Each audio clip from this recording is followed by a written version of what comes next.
السلام عليكم ورحمة الله وبركاته. أهلا وسهلا بحضراتكم جميعا في قناة مصر وطني. هكون ملم مع حضراتكم إن شاء الله، وهقتصر الفيديو مع حضراتكم، مش هيكون أكتر من 3 دقايق. وهوضح لحضراتكم أسباب الحريق اللي تم وقوعها بالأمس بتاريخ 7/7/2025 في تمام الساعة 5 مساء. الناس اللي فاكرة إن الحريق ده كان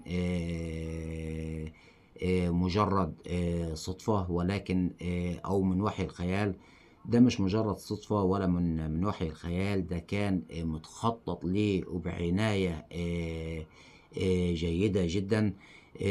الحريق ده بالتأكيد وبنسبة 99.9 تم عن طريق إخوان ويهود استخبارات أمريكية بريطانية، إشعال أزمات داخلية وإشعال مشاكل خارجية على كافة حدود الدولة، زائد تمويل سد النهضة للإضرار بنا.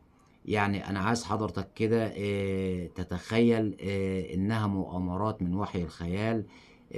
لا، ده مش مؤامرات من وحي الخيال، بل هذا هو حقيقة من أرض الواقع. الإخوان كان لهم أكتر من تخريب في الدولة المصرية، وحضراتكم على مسمع ومرأى الجميع. الإخوان كان لهم أكتر من سابقة بالتخريب في مصر وفي القواعد المصرية والمؤسسات المصرية والقيادات المصرية. ولكن عشان تطلع تقنعني أو تقول لي إن حريق في مبنى اتصالات بالتحديد ويتم قطع جميع الوسائل الخاصة بشركة اتصالات، سواء كانت عبر الانترنت المنزلي أو الخطوط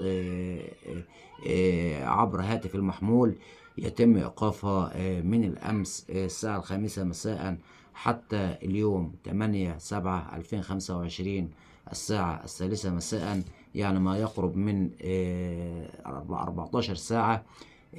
ده أمر متخطط ليه ومترتب ليه بعناية وبعناية مركزة. ولكن طبعا الترتيب هنا فشلوا فيه، مع ان كان في خسائر كتير طبعا لشركة اتصالات والمصر ايضا. ولكن ما نجحوش في المخطط بتاعهم كامل. هم كان كل هدفهم ان يقطعوا شبكة او يضربوا شبكة اتصالات لعدة ايام كثيرة.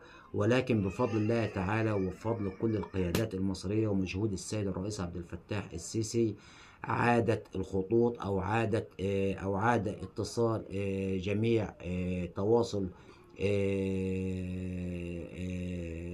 شبكة اتصالات في مكانها الطبيعي في أقل من 12 ساعة.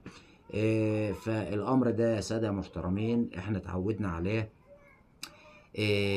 احنا لو في معاهدة السلام بيننا وبين إسرائيل من الحرب بالسلاح، ولكن في أكتر من طريقة ممكن تحاربنا بيها إسرائيل ودول الغرب، وبإيد أو بأيادي عربية نجسة داخل الأراضي المصرية. ولكن مصر في أمن وفي أمان وفي رعاية الرحمن بداية، ثم في أمن وفي أمان وفي أمان بقيادة السيد الرئيس عبد الفتاح السيسي وكل القيادات المصرية. حفظنا وحفظهم الله من كل شر ومن كل سوء.